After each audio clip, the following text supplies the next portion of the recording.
एक तांत्रिक एक जंगल में बहुत बड़ा काला जादू कर रहा था और एक औरत उसके साथ बैठी थी। और तांत्रिक कहता है, आज से 15 दिन बाद अमावस है और उस दिन एक बच्चे की बलि होगी, तब जाके काम सफल होगा। ये ले शमशानी चुड़ैल की हड्डी की राख। जिस बच्चे की बलि होगी उसे खिलाना 14 दिन तक, फिर उसे यहाँ ले आना। 5 दिन पहले अनीता अपने 5 साल के बच्चे को तैयार कर रही थी स्कूल के लिए। फिर स्कूल की बस आ जाती है और वो उसे बस में चढ़ा देती है और दोनों एक दूसरे को बाय बाय कर देते हैं। अनीता का पति नहीं था। 1 साल पहले उसका पति गुजर गया था। वो काली शक्ति और तंत्र विद्या में पड़ गया था और उन्हीं शक्तियों की चपेट में आ गया था। दोपहर हो जाती है, फिर स्कूल की बस भी आ जाती है और अनीता का बेटा स्कूल बस से नीचे उतरता है और उसकी मम्मी से आगे भागने लगता है। अनीता आवाज़ लगाती है, रुद्र रुद्र, आराम से बेटा, चोट लग जाएगी। मगर वो सुनता नहीं है, भागने लगता है और वो देखती है आगे से एक कार बहुत तेज़ी से आ रही थी। वो जल्दी से जाके उसे साइड में कर देती है और तभी उसका पति आता है, कहता है, आज तो तूने इसे बचा लिया, हमेशा नहीं बचा पाएगी। और फिर वो हंसता हुआ गायब हो जाता है। अनीता गुस्से में देखते हुए, मरने के बाद भी अपनी काली नजर मेरे बच्चे पे डाल रहा है। मेरे होते हुए तू कभी कुछ नहीं कर पाएगा। और उसे घर लेकर चली जाती है। अनीता किचन में कुछ काम कर रही थी। रुद्र देखता है उसके पिताजी उसे बुला रहे हैं।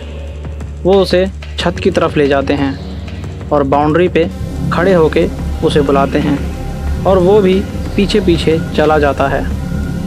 अनीता किचन में काम कर रही थी और उसे एकदम से एक आवाज़ आती है। वो तुरंत काम रोक देती है। वो छत की तरफ जाती है मगर उसकी नज़र खिड़की से बाहर चली जाती है। वो कुछ ऐसा देख लेती है जो सोचना भी उसके लिए बहुत बुरा था। सब सुन्न हो जाता है एक गुप्त सन्नाटे के साथ। वो धीरे धीरे बाहर जा रही थी और बाहर जाके देखती है कि उसका बेटा लेटा हुआ था।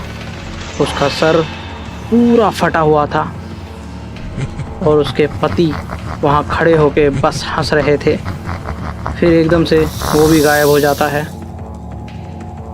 और अनीता वहीं बैठ के रो रही थी। बस 4 दिन गुजर चुके थे।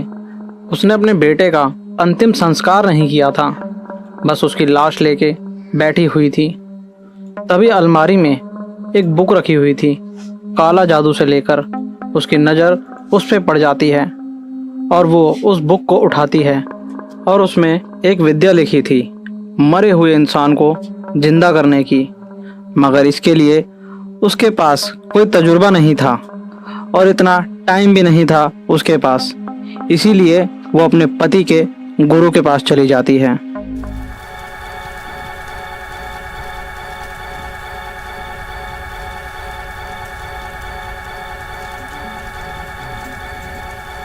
अनीता के घर के पास हाल ही में एक परिवार आया था, मगर अनीता उनसे ज़्यादा बोलचाल नहीं रखती थी। इनफैक्ट वो किसी से भी बोलचाल नहीं रखती थी। तो जो काम तांत्रिक ने उसे दिया था वो करना भी उसके लिए मुश्किल था। उनके घर में एक बच्चा भी था, वो 8-9 साल का था। अब अनीता ने उसे ही अपना शिकार बना लिया, मगर शुरुआत कैसे करें समझ नहीं आ रहा था। अब एक बात और भी थी जो अनीता को बच्चे के बारे में पता नहीं थी, जो कि उसके लिए बहुत बड़ा खतरा थी। और अनीता भी जो काम करना चाहती थी वो भी कोई सही काम नहीं था। मरे हुए इंसान को ज़िंदा करना कितना ज़्यादा भयानक हो सकता है उसे पता ही नहीं था। अब अनीता ने अपनी कोशिश करना चालू किया। वो बच्चे को जैसे ही घर के सामने से गुजरते हुए देखती थी तो उसे उसका नाम पूछती। वो बच्चा भी बहुत नटखट था, बात सुनता ही नहीं था। फिर उस बच्चे की एक दिन बॉल अनीता की छत पे चली जाती है। वो उसके घर आता है बॉल मांगता है। हाँ बेटा, क्या हुआ? आंटी, वो मेरी बॉल छत पर चली गई थी, तो मैं ऊपर चला जाऊं? अनीता थोड़ा डर जाती है क्योंकि छत पे उसका पति हमेशा रहता था, क्योंकि अब वो अनीता को भी अपने साथ ले जाना चाहता था। वो उससे उसका नाम पूछती है। वो बोलता है, मेरा नाम मारुति है। अनीता कहती है, बड़ा ही सुंदर नाम है तेरा तो। फिर मारुति भागता हुआ छत पे चला जाता है। तभी वो देखता है कोई आदमी बाउंड्री पर बैठा हुआ है, मगर वो आदमी मारुति से दूर होने लग जाता है और कहता है, मुझसे दूर रहो, मेरे पास मत आना। और ये बोल के वहाँ से गायब हो जाता है। अनीता देखती है तो बहुत चौंक जाती है। उसे लगता है ये कोई अनोखा बच्चा है, यानी बच्चा मेरे लिए सही है। वो जल्दी से नीचे जाती है, एक गिलास संतरे का जूस बनाती है और उसमें वही राख मिला देती है। और मारुति जैसे ही नीचे आता है, अनीता उसे जूस का गिलास दे देती है और वो पी लेता है और घर चला जाता है। और ऐसे ही 14 दिन निकल जाते हैं और अमावस की वो काली रात आ जाती है। अनीता मारुति को उन्हीं तांत्रिक के पास लाती है। तांत्रिक जैसे ही बच्चे को देखते हैं उसे कुछ अजीब लगता है। मारुति बेहोश था। अनीता उसे वहाँ एक चक्र के अंदर लेटा देती है और तांत्रिक अनीता के बच्चे पे मंत्र फूकना चालू करता है। और फिर तांत्रिक मारुति की बलि चढ़ाने जाता है और जैसे ही वो बलि देने वाला होता है, देखता है कि अनीता का बेटा उठ खड़ा हो गया है। तांत्रिक बलि देने से रुक जाता है। तांत्रिक बोलता है, ऐसा नहीं हो सकता, विधि में कोई अड़चन है। बलि से पहले बच्चा कैसे जिंदा हो गया?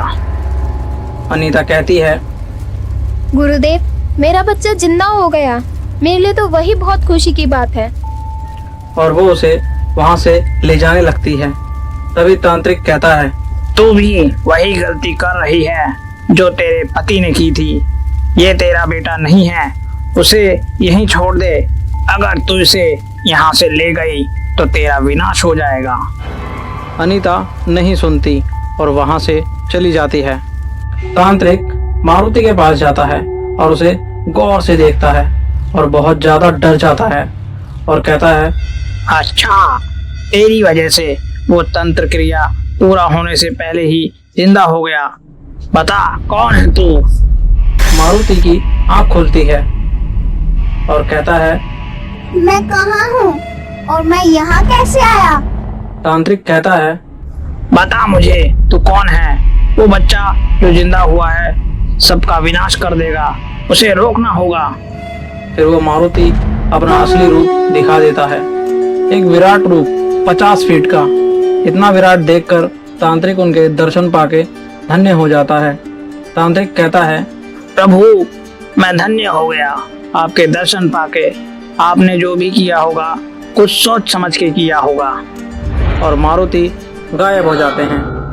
और इधर अनीता जिसे अपना बच्चा समझ के घर लाई थी, वो सच में उसका बच्चा नहीं था, क्योंकि तंत्र क्रिया में मारुति की वजह से कुछ गड़बड़ हो गई थी। वो अनीता को कुछ सिखाना चाहते थे। मरे हुए कभी वापस नहीं आते और रुद्र को जिंदा करने के लिए जो रास्ता चुना था वो गलत था। अनीता रुद्र को खाना बनाकर देती है, मगर रुद्र उसे खाता नहीं है और गुस्से में नीचे फेंक देता है। अनीता कहती है, रुद्र, तू इतने दिनों से भूखा है। मैंने तेरे लिए खाना बनाया तो तूने फेंक दिया। ये गलत बात है, खाना वेस्ट नहीं करते। रुद्र इशारे में कहता है, ये मैं नहीं खाऊंगा। अनीता कहती है, बेटा, तू यही तो खाता था, तेरा फेवरेट खाना था ये तो। रुद्र अब अपने असली रूप में आ जाता है। आंखें सफेद और दांत राक्षस की तरह बड़े बड़े। जोर जोर से हंसने लगता है।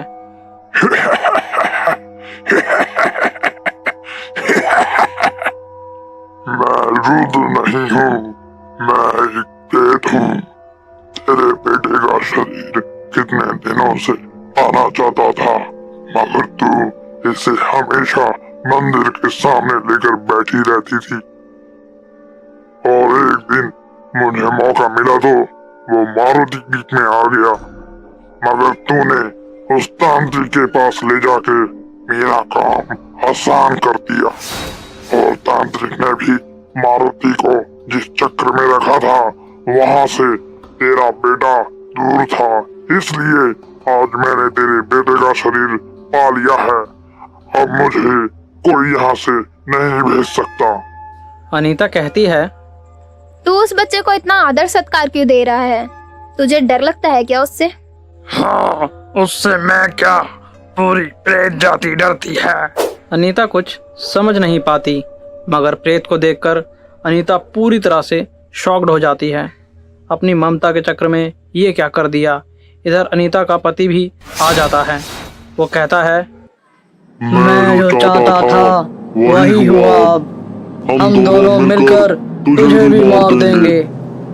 और रुद्र अनीता पर हमला करने जाता है, तभी उसे लगता है किसी ने उसे लपेट लिया है। वो पीछे मुड़कर देखता है और तुरंत उनकी रोशनी में भस्म हो जाता है और अनीता के पति को वो एक बोतल में बंद कर देते हैं। अनीता हाथ जोड़ती है, प्रभु, मैं समझ गई। मैं अपनी ममता में अंधी हो गई थी। मैंने आपको याद नहीं किया, ये मेरी भूल थी।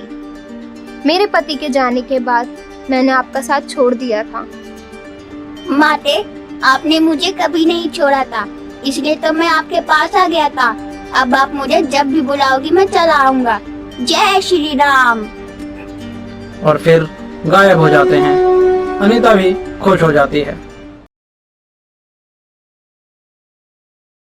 दोस्तों, कैसी लगी आपको ये हमारी कहानी? अगर अच्छी लगी है तो वीडियो को लाइक, कमेंट और शेयर करें। साथ ही हमारे YouTube चैनल रोमांचक कहानियाँ को सब्सक्राइब करें और कमेंट में जय श्री राम लिखना न भूलें। जय श्री राम।